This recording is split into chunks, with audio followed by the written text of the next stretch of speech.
సిద్దిపేట జిల్లా హుస్నాబాద్ పట్టణంలోని స్వచ్ఛతా హీ సేవ 2024 కార్యక్రమంలో భాగంగా పురపాలక సంఘం వారి ఆధ్వర్యంలో girls high school, boys high స్కూల్లో స్వచ్ఛత ప్రతిజ్ఞ, మానవహారం, వ్యాసరచన పోటీలు లాంటి కార్యక్రమాలు నిర్వహించారు.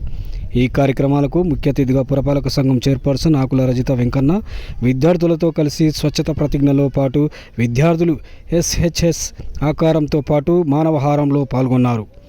విద్యార్థుల ఉద్దేశించి మున్సిపల్ చైర్పర్సన్ ఆకుల రజిత మాట్లాడుతూ, విద్యార్థులందరూ మీ తల్లిదండ్రులను ఇంటి వద్ద తడి చెత్త, పొడి చెత్త మరియు హానికరమైన చెత్త వేరు చేసి మున్సిపల్ వాహనానికి అందించేలా ప్రోత్సహించాలన్నారు. ప్లాస్టిక్ కవర్లను వాడకూడదని, ప్లాస్టిక్ వాడడం వల్ల భూ కాలుష్యం పెరిగి పర్యావరణానికి హాని కలుగుతుందన్నారు. విద్యార్థులందరూ తమ బాధ్యతగా వారంలో 2 గంటల పాటు శ్రమదాన కార్యక్రమం చేయాలని, పట్టణాన్ని స్వచ్ఛ పట్టణంగా తీర్చిదిద్దడానికి మీ వంతు కృషి చేయాలన్నారు. పరిశుభ్రత కోసం కొంత సమయం కేటాయిస్తానని శపథం చేస్తున్నాను. ప్రతి సంవత్సరంలో 100 గంటలు మరియు ప్రతి వారానికి 2 గంటల శ్రమదానం చేసి పరిశుభ్రంగా ఉన్నాయా లేవా? అరే చెప్పాలి, ఉన్నాయా లేవా? ఉన్నాయి కదా.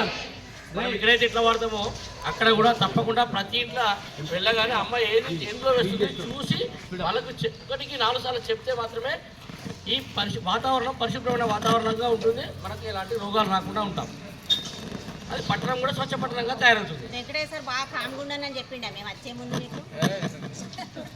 మరి ఏది కానీ తొందరగా ఇప్పుడు అందరూ 100 గంటలు మరియు ప్రతి వారానికి 2 గంటలు శ్రమదానం చేస్తానని పరిశుభ్రంగా ఉండే సంకల్పానికి కట్టుబడి ఉంటాను. నేను అశుభ్రపరచను మరియు వేరే వారిని పరిసరాలను అశుభ్రం చేయనివ్వను. మొట్టమొదటిగా నేను నాతో ప్రారంభించి నా కుటుంబంలో, మా వీధిలో, మా ఊరిలో మరియు నేను పనిచేసే కార్యాలయంలో ఈ కార్యక్రమం మొదలు పెడతాను.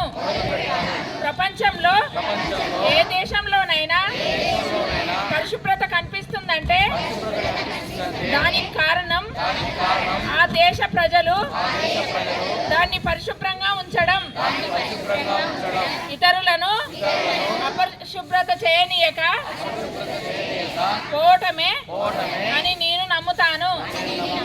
ఈ విషయంలో నేను వీధికి మరియు వాటికి స్వచ్ఛ భారత్ మిషన్ యొక్క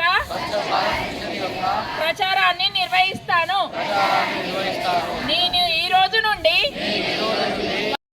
హానికరమైన చెత్త ఉంటుంది, అది ఎక్కువగా డైలీ ఉండదు. అప్పుడప్పుడు మెడిసిన్ వాడే సిరంజీలు, అలాగే injections, diapers plus sanitation pan. కాబట్టి తప్పకుండా మీరు అవన్నీ ఒక పేపర్లో చుట్టి వేరేగా ఇవ్వాలి. అది పెద్ద విషయం కాదు, మా దగ్గర డస్ట్బిన్ లేదు అని ఒక కారణం చెప్పకుండా 3 రకాల చెత్తను వేరువేరుగా వేసినట్టయితే మనకు సగం రోగాలు దూరం అవుతాయి. మందులు ఎక్కువ కనిపెడుతున్నారు, రోగాలు ఎక్కువ వస్తున్నాయి. కాబట్టి రోగాలు రాకుండా జాగ్రత్తలు తీసుకోవడం కోసం మనం అందరం కూడా ఇక్కడ మనకున్న స్కూల్లో, ప్రతి స్కూల్లో మేము తిరిగి చెప్తున్నాం.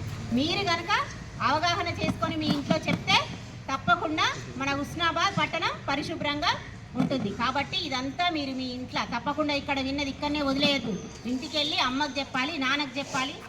ఒకవేళ వాళ్ళు కనుక వేసినట్టయితే మీరు వెంటనే చూసి వేరు చేయండి. అమ్మ ఇది తప్పు, ఇట్లా చెయ్యొద్దు,